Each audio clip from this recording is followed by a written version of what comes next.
everyone, my name is Niw. Let's not muck around too much. Today we're doing another Marvel crochet square. 2 weeks ago I uploaded an Iron Man one. This week we're doing Spider-Man. It's pixel crochet, it's pastel, it's really easy, really simple, really fun. So let's get straight into it. Also in some pretty stellar timing, the Spider-Man 3 trailer just came out. Woohoo! Hello, Peter. Stop, come on. Okay, I got it out of my system now, I swear. So I explained pattern making and how to use this website in my previous Iron Man video, but TLDR is each square in this pattern represents one stitch, which in my case is a half double crochet. Again, this is my Spider-Man one. It's in pastel colors because the project that I'm making these squares for is gonna be a pastel Marvel thing. That's why it's pink and blue. Obviously, this would read a lot more as Spider-Man if you were to use like a dark blue and a red. So it's super easy for you to just change the yarn if that's what you want to do. What is this camera doing, man? It's just like blah, blah, blah. So I had decided that my Iron Man square was going to be 20 stitches wide and 18 rows tall. So of course my Spider-Man square needs to be the same size. I get into this a little bit more in the Iron Man video, obviously, but you can choose for your square to be any amount of stitches and rows that you want, and you can of course adjust your pattern to accommodate for that. But what I'm doing here is I'm just doing 20 what are they called? Not slip stitches, chains. 20 chains, which is going to be establishing my 20 stitches, and then I'm doing a one extra chain for a turning chain. So you can see my pattern on the screen in the background. So we're going to skip the first chain and then just half double crochet into the second chain, and then do the same all the way along until we have 20 half double crochets. And that's because the first row is just 20 blue stitches. It's just easy. The way that I made my patterns, the first and last row is just a solid color. I'm doing a half double crochet here because that's my preferred stitch. I like the weight and the feel of it in finished sort of like garments and blankets and things. I think a single crochet would be more true to your pattern, like your grid or your pixel pattern, and I would not recommend a double crochet if you were doing this type of crochet styling, whatever, pixel crochet, because it would like elongate your pattern in a kind of weird way. I guess you could accommodate for that when you're making the pattern, but the most straightforward stitch to choose while doing this would definitely be a single crochet.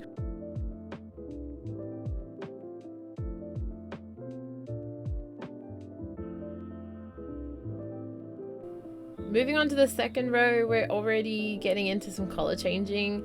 You can see on the pattern that we're going to be going in with one blue stitch and then one pink stitch and then changing back to blue. So how we do that is we start our blue stitch as normal, and then when you need to pull through your last loop on the stitch, you need to change colors. So I've done my half double crochet and I'm finishing the stitch with the pink because I'm changing over to pink. And now what I'm going to be doing is I've got my working thread in the pink, I have the tail, and then I have the blue, and I'm going to be crocheting over the top of the tail and the blue, and then changing back over to blue like so. Now I'm crocheting over the tail because I don't want to deal with sewing it in, and I'm crocheting over the pink because I need the pink on the other side, and I don't want to have any kind of like messy thread hanging out of the back of my work. So that's why you can see I'm just going to go ahead and crochet blue all the way over to the second last stitch where I'm going to change back to pink. And this is just to keep the work neat.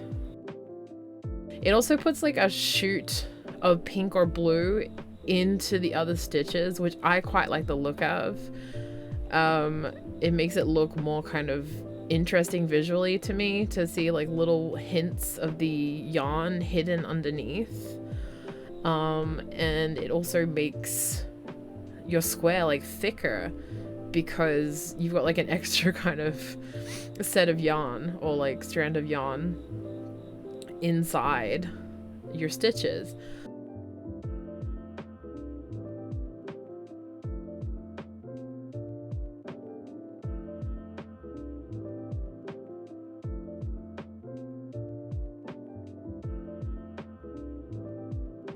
So we're doing our second color change of the row here.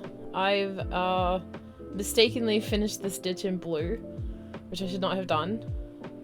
So instead, we're gonna undo that stitch and we're gonna finish it with the pink because we need to change over to pink.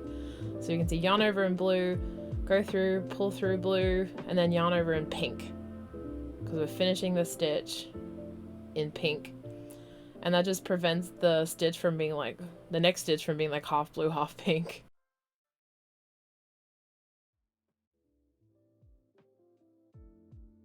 Also, you need to be careful to keep track of how many stitches you've got in the row because, as you can see here, the last stitch is sometimes a bit tricky. It sometimes kind of like disappears or tries to like hide in the previous row. So you need to make sure you find it and you put a stitch in there. Otherwise, you're going to start losing stitches and you'll start with 20 and finish with like 10 or something. So we're just going to let the tail go now. We've finished with that. We've successfully stitched it in. You can just like trim it away. And now what I'm going to do is turn around. I have a turning chain and I'm going to do my first stitch of the row, which is going to be blue. But I'm also going to scoop up my pink so that it's like inside and encased in the stitch again. Which honestly is not the neatest way to do it. You can see there's this little like pop of pink on the side of the panel. I think later on in the video I'm going to show you a way of avoiding that, where you like drop the pink out of the back when you're finished with it, and it just eliminates that little bit of pink stitch. But you know, same process as the previous rows. This time we've got a bit more pink and a bit more color changing to do, but you know, one pink stitch, change back to the blue. We have a little bit more color changing in this row, so I'll just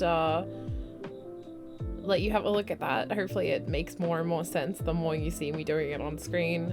It's not a particularly tricky process once you get your head wrapped around it. If you're doing a single crochet, it's the same process. It's just the last loop in every stitch that you're pulling through to complete the stitch needs to be the color that you're changing to for the next stitch. And that's the same regardless of whether you're doing a single crochet, a half double crochet, a double crochet, a triple crochet. If you're changing color, the last loop in your stitch needs to be the color you're changing to.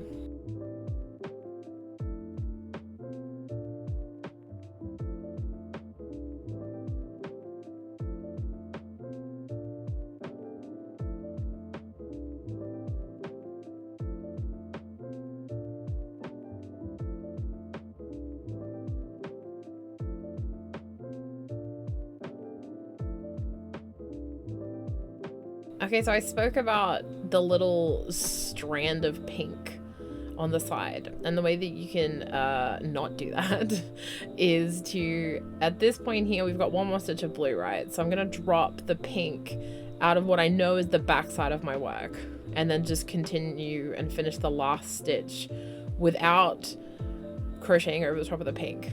And all that's gonna do is remove that like stray bit of pink, so we can't see it anymore.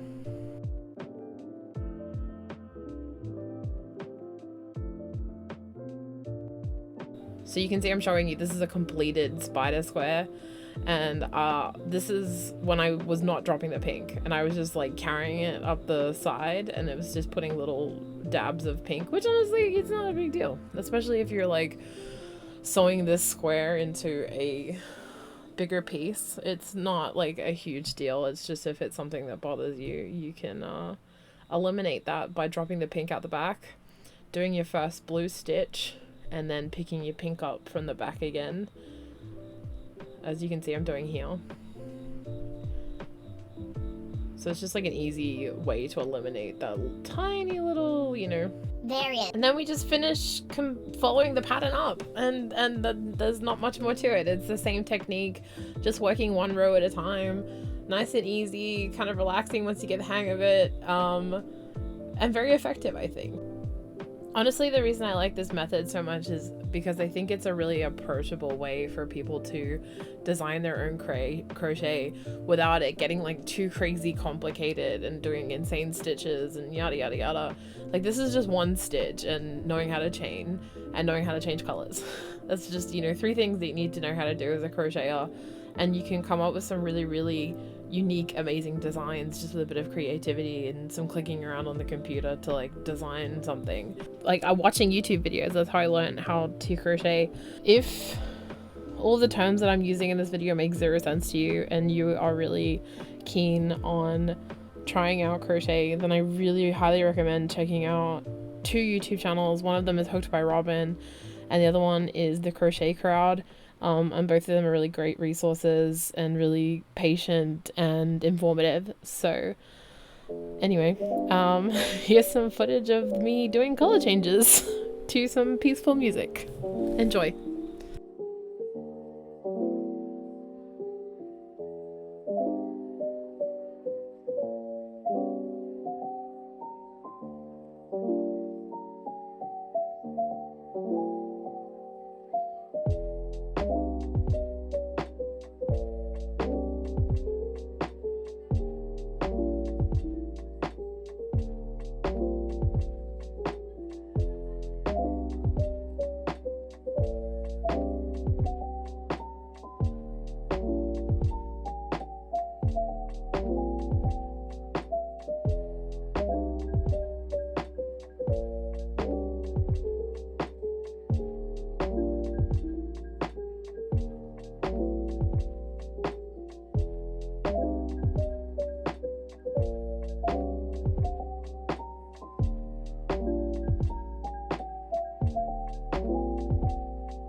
And that's our Spider-Man square finished. I'm really happy with how it came out. It's very cute. We're going to give it a bit of a stretch to make him a nice square shape.